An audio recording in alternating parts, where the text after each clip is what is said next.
गीता का पांचवा उपदेश यह है कि वासना, क्रोध और लालच सर्वनाश का कारण है, नरक का द्वार है।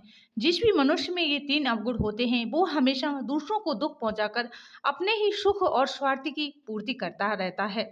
किसी भी चीज को ज्यादा वासना करना और क्रोधी स्वभाव होना और मन में लालच होना उसके जीवन के सुख को समाप्त कर देते हैं, उसके सारे रिश्तों में जहर भर देते हैं। इन्हें नर्क का द्वार इसलिए कहा गया है क्योंकि जिस इंसान में अत्यधिक क्रोध है, लालच है, वासना है, उसका पूरा जीवन जहर से भर जाता है। उसके मरने के बाद नहीं बल्कि जीते जी यह नर्क का दर्शन होता है। गीता का छठा उपदेश यही है कि सब भगवान एक ही हैं, कोई छोटा बड़ा नहीं है। सब एक पर ब्रह्म परमात्मा के अलग अलग रूप हैं और नाम हैं। श्री कृष्ण ने गीता के 10वें अध्याय विभूति योग में बताया है कि जितने भी जगत के देवी देवता हैं वो सब मेरी ही विभूति हैं। मैं ही शिव हूँ, मैं ही इंद्र हूँ, मैं ही यक्षराज कुबेर भी मैं ही हूँ, मैं ही अग्निदेव हूँ, देवी देवताओं के गुरु बृहस्पति भी मैं ही हूँ, समुद्र भी मैं हूँ, अक्षरों के ओम में भी मैं ही हूँ, मैं हूँ काल का महाकाल भी हूँ, मैं ही हूँ सारे जगत का नाश, उत्पत्ति और पालन करने वाला मैं ही हूँ। श्री कृष्ण ने अर्जुन से कहा कि मेरी विभूतियों का कोई अंत नहीं है, इसलिए सब भगवान, सब नाम, सब देवी देवता मेरे ही रूप हैं। इसलिए तात किसी भी देवी देवता के ईश्वर में कभी भी भेद बुद्धि मत करना, कभी किसी को छोटा बड़ा मत समझना। और गीता का उपदेश हमें यह सिखाता है कभी भी किसी दूसरे के इष्ट को छोटा नहीं समझना चाहिए। इस बात पर झगड़े फसाद नहीं करने चाहिए कि कौन बड़ा है और कौन छोटा है। गीता का सातवां उपदेश यह है कि सुख की इच्छा ही आखिर में हमारे दुखों का कारण बन जाती है। शिव ने अर्जुन से कहा कि मनुष्य जितना सुखों की लालसा और इच्छा करता है उतना ही उसकी इंद्रियां सुख भोग में आसक्त हो जाती हैं, उतना ही इंसान का मन संसार के सुख और आकर्षण का गुलाम बन जाता है। और जितना सुख के पीछे भागेगा उतना ही उसे दुख के अनुभव से भी गुजरना पड़ेगा, क्योंकि ये संसार का नियम है। जो चीजें शुरू को मन में आकर्षित करती हैं बाद में बहुत दुख देती हैं, और जो चीजें शुरू में मन में मुश्किल लगती हैं, कठिन लगती हैं, बाद में हमें बहुत काम आती हैं। गीता का आठवां उपदेश यही है कि जो भी मनुष्य दुनिया के सारे सहारे छोड़कर सिर्फ भगवान को ही अपना सहारा मान लेता है उसकी हर जरूरत वह ईश्वर पूरी करता है, उसकी हर प्रकार से रक्षा वो परमात्मा ही करता है।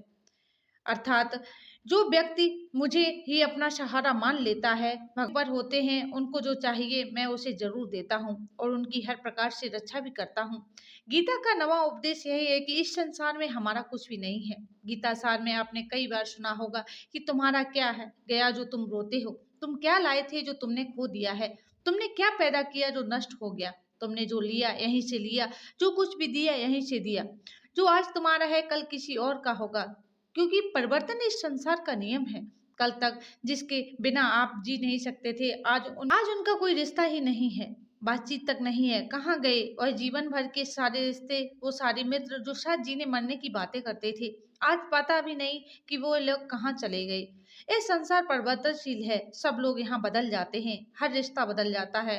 और हमारा शरीर भी दिन प्रतिदिन बदल रहा है, बचपन से जवानी, जवानी से बुढ़ापा, और हर दिन यह शरीर हमारा साथ छोड़ देता है। तो किसके लिए रोना और किसकी चिंता करना। हम सारी जिंदगी चीजों को, रिश्तों को, जिंदगी को बनाने में, सजाने में लगे रहते हैं, लेकिन एक दिन सब कुछ बिखर जाता है। सारी जिंदगी जिस संपत्ति, जिन रिश्तों के लिए हम लड़ते रहते हैं, एक दिन सब कुछ छोड़कर हमें इस दुनिया से जाना पड़ता है। गीता का 10वां उपदेश में यह हमें सिखाता है कि किसी से हद से ज्यादा मोह कभी मत करना। श्री कृष्ण ने गीता का पूरा ज्ञान ही अर्जुन के मोह को नष्ट करने के लिए कहा है। यह मोह ही है जो इंसान को सबसे ज्यादा रुलाता है। वह इतना बलवान है कि शेर जैसे इंसान को भी गीदड़ बना देता है।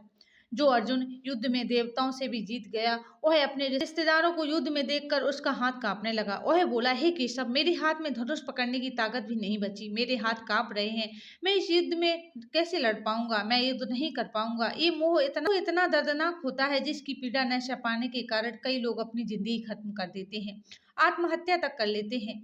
उस व्यक्ति के बिना हम कैसे जी पाएंगे। जीवन में किसी से हद से ज्यादा मोह करोगे तो जीवन भर पीड़ा का ही सामना करना पड़ेगा। जो व्यक्ति मोह से बाहर नहीं आता उसका सब कुछ उससे छिन जाता है, उसकी सारी खुशी खत्म हो जाती है। इसलिए गीता का ज्ञान बारंबार यही सिखाता है कि अपने मन के मोह को त्याग कर आप बलवान बनो, बुद्धिमान बनो, सत्य के दर्शन करो। वास्तविकता क्या है, क्योंकि हमारा मोह हमें झूठ दिखाता है, झूठ पर ही विश्वास दिलाता है और दिल में झूठी उम्मीदें जगाता है। और ये हम लोगों का सबसे बड़ा कारण है, हम ही मोह कर लेते हैं, हम ही लोगों से उम्मीद लगा बैठते हैं। पर वास्तविकता बिल्कुल अलग होती है। लोग वैसे नहीं होते जैसे हम मान लेते हैं, जैसा हम समझ लेते हैं, क्योंकि मोह के कारण हमें सच्चाई नहीं दिख पाती है, लोगों का असली चेहरा नहीं दिख पाता है। इसलिए गीता का उपदेश हमें यह सिखाता है, जीवन में अगर आनंद और प्रसन्नता से रहना है तो किसी से हद से ज्यादा मोह कभी मत करना। गीता का 11वां उपदेश यही है कि इस दुनिया में अगर आए हो तो दुख तो मिलेगा ही मिलेगा। दुख से कभी घबराना मत, दुख डरना मत।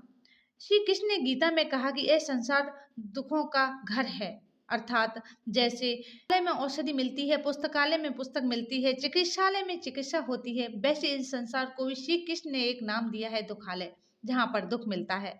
दुख तो यहाँ हर किसी के जीवन में आता है, लेकिन अगर दुख आया है तो सुख भी आएगा।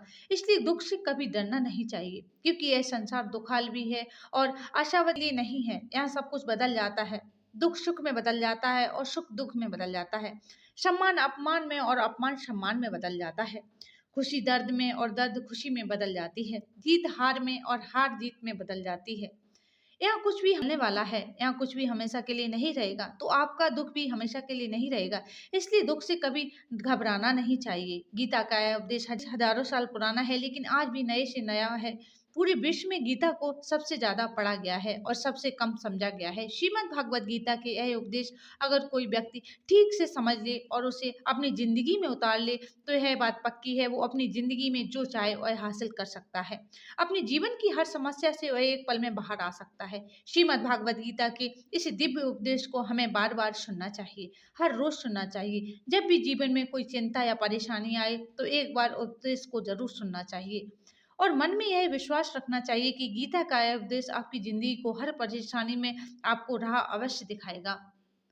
वीडियो आपकी जिंदगी में कोई बड़ी से बड़ी परेशानी चल रही हो, कृपया एक बार गीता को अवश्य पढ़ें। भगवान कृष्ण ने गीता में हर उस बड़ी से बड़ी परेशानी का उत्तर दिया है जिससे मनुष्य पढ़कर अपनी परेशानी सुलझा सकता है। गीता हमारे जीवन को बहुत सरल बनाती है।